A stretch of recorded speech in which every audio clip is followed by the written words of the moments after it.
Welcome back to the channel. Don't forget to like, share, and subscribe my channel.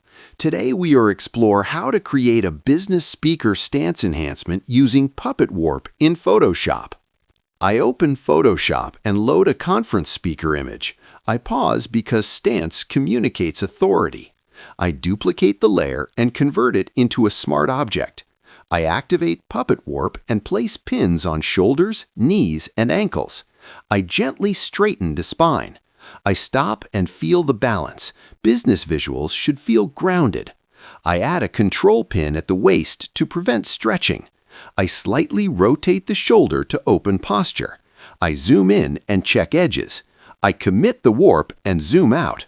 The speaker now looks confident